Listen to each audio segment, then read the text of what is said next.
दाऊद इब्राहिम को आज कौन नहीं जानता। दुनिया के सबसे बड़े और सबसे पावरफुल देशों द्वारा घोषित ग्लोबल टेररिस्ट, जिसके ऊपर रेड कॉर्नर नोटिस भी जारी हो चुका है। और तो और इस पर 25 मिलियन अमेरिकी डॉलर का इनाम भी घोषित हो चुका है। अमेरिका, जापान, चाइना और रूस जैसे बड़े देशों की सुरक्षा एजेंसियां, साथ ही इंडिया की सुरक्षा एजेंसियां, ये सारे देशों की सुरक्षा एजेंसियां मिलकर आज तक दाऊद के एक ठिकाने का पता तक नहीं लगा पाई।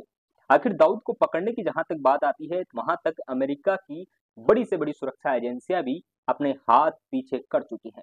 लेकिन क्या आपको पता है कि एक बार भारत के एनएसए अजीत डोभाल दाऊद को पकड़ने वाले ही थे, लेकिन तभी भारत के ही एक दूसरे सुरक्षा एजेंसी यानी कि पुलिस ने इस पूरे के पूरे केस को खत्म कर दिया। आखिर क्या है इसके पीछे की कहानी, आइए आपको बताते हैं आज की इस वीडियो में। दरअसल बात है साल 2005 की। इंटेलिजेंस ब्यूरो को एक खबर मिलती है कि दाऊद अपनी बेटी का निकाह जुनैद नाम के एक क्रिकेटर के बेटे से करवा रहा है। लेकिन उसकी जो पार्टी थी वो ग्रैंड हयात में थी। 19 जुलाई 2005 की बात है। 19 जुलाई 2005 को दाऊद की बेटी की शादी हो चुकी थी और उसकी जो पार्टी थी वो दुबई के एक होटल ग्रैंड हयात में थी। तभी ये दाऊद को पकड़ने का सबसे बड़ा मौका था और भारत की सुरक्षा एजेंसियां इसको बिल्कुल भी मिस नहीं करना चाहती थी। एनएसए अजीत डोभाल जनवरी 2005 में ही आईबी से रिटायर ले चुके थे, लेकिन वो वापस काम पर आए और उन्होंने इस काम को अंजाम देने की ठानी। लेकिन फिर ये चीजें जब निकलकर सामने आई कि अगर दाऊद को नहीं पकड़ा गया तो इंडिया को जवाब देना पड़ेगा। अगर दाऊद नहीं मिला और वो इस ऑपरेशन में फेल हो जाते हैं तो ग्लोबली इंडिया की गवर्नमेंट को इस चीज के लिए जवाब देना पड़ेगा।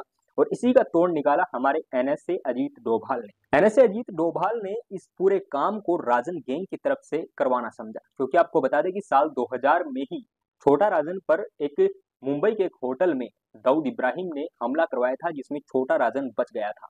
1993 के बम धमाकों के बाद छोटा राजन और दाऊद इब्राहिम दोनों अलग हो चुके थे और दोनों में एक कट्टर दुश्मनी चालू हो चुकी थी। अब राजन भी दाऊद को टपकाने की सोच रहा था। इधर से उसको इंडिया की गवर्नमेंट और इंडिया की सुरक्षा एजेंसी यानी इंटेलिजेंस ब्यूरो का भी साथ मिल चुका था।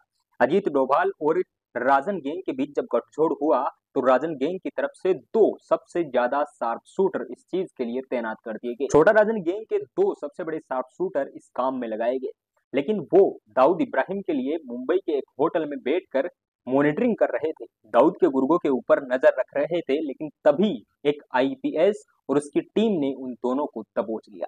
वहां पर अजीत डोभाल भी आते हैं, लेकिन अजीत डोभाल वहां पर कुछ भी नहीं बोल पाते हैं कि ये एक सीक्रेट प्लान है या फिर और कुछ है। ऐसे में छोटा राजन के उन दो सात शूटर जिनकी पहले से क्राइम कुंडली पुलिस के पास थी, उन दोनों को गिरफ्तार कर लिया जाता है और ये प्लान फेल हो जाता है। ये एकमात्र ऐसा प्लान था जब साल 2005 में अजीत डोभाल को बहुत गुस्सा आया था और अजीत डोभाल ने उसके बाद उन पुलिस वालों को लताड़ा भी था।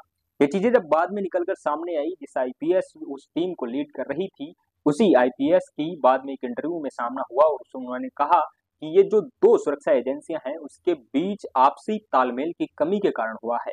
अजीत डोभाल का वो केस जिसमें दाऊद इब्राहिम शायद पकड़ा जाता, लेकिन उसके बाद भी दाऊद इब्राहिम नहीं पकड़ा गया।